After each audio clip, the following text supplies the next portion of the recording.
America's largest aircraft carrier, abruptly flees Iranian waters following reports of mysterious onboard damage during intense operations. U.S. military presence weakens dramatically in Middle East as Navy struggles desperately to halt Iran's dominant operations. The grueling 300-day mission concludes under extreme strain with fires and crew fatigue plaguing U.S.'s most technologically advanced carrier vessel. Trump's bold Hormuz total control claim faces ultimate test as this key warship suddenly exits the critical combat region.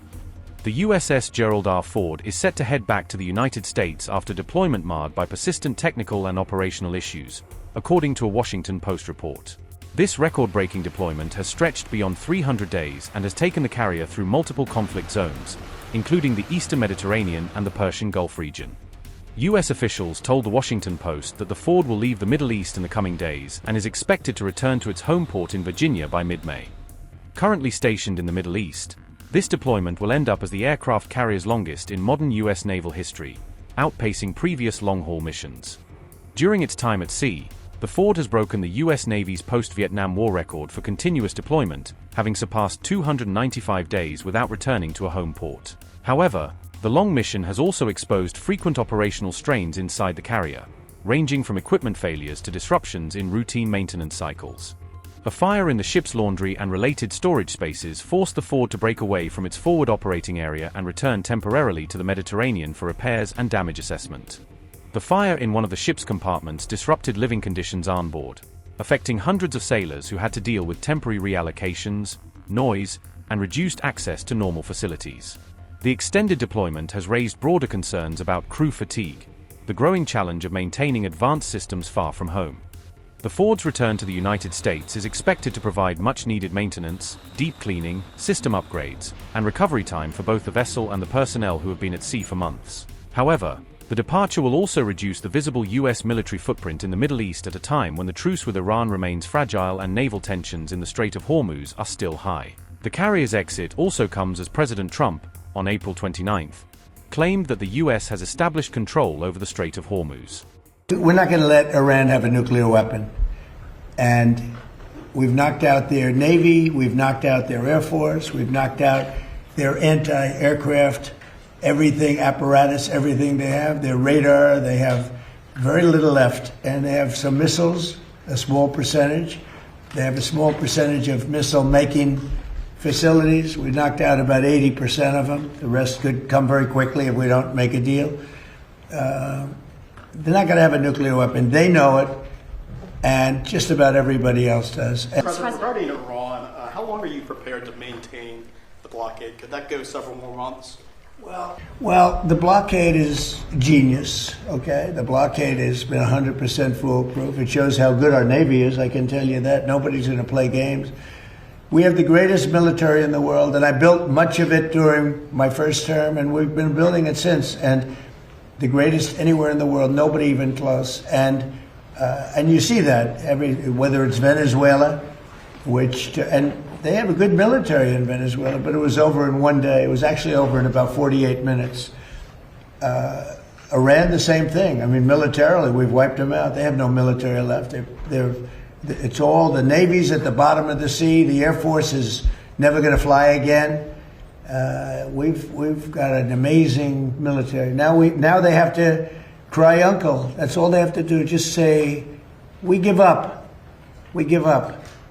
But their economy is really in trouble.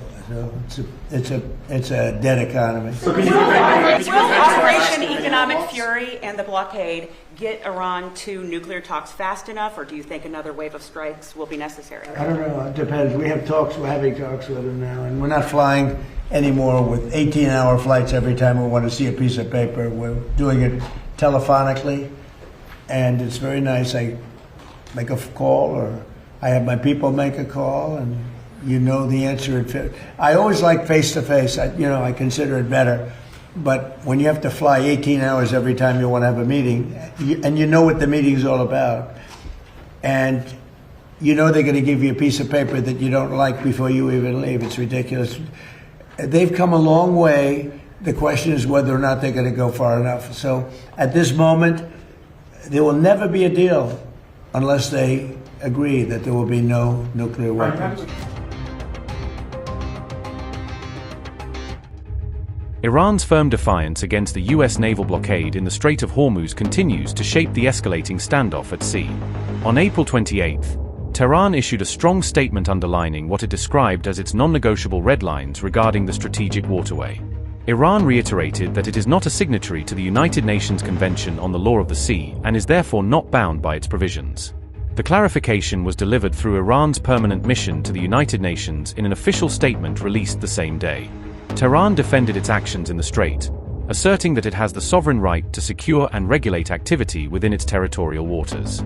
Iran further warned that any disruption to maritime trade and global oil flows should be attributed solely to US actions in the region. The Iranian mission also accused Washington of unlawful conduct in Hormuz, stating that such moves risk destabilizing international navigation. The statement read, and I quote, "Iran is not a party to the 1982 UN Convention on the Law of the Sea. Therefore, it is not bound by its treaty-based provisions. As the main coastal state within whose territorial sea the Strait of Hormuz lies, Iran has the legitimate and legal right to take necessary and proportionate measures to address emerging security threats, ensure safe navigation, and prevent the misuse of the Strait of Hormuz for hostile or military purposes. Any disruption to maritime transport in the Persian Gulf and the Strait of Hormuz, and its consequences, lie with the US, whose unlawful actions endanger international navigation. Lasting stability and security in the Persian Gulf and the wider region can only be achieved through a durable and permanent cessation of aggression against Iran, supplemented by credible guarantees of non-recurrence, and full respect for the legitimate sovereign rights and interests of Iran." End quote.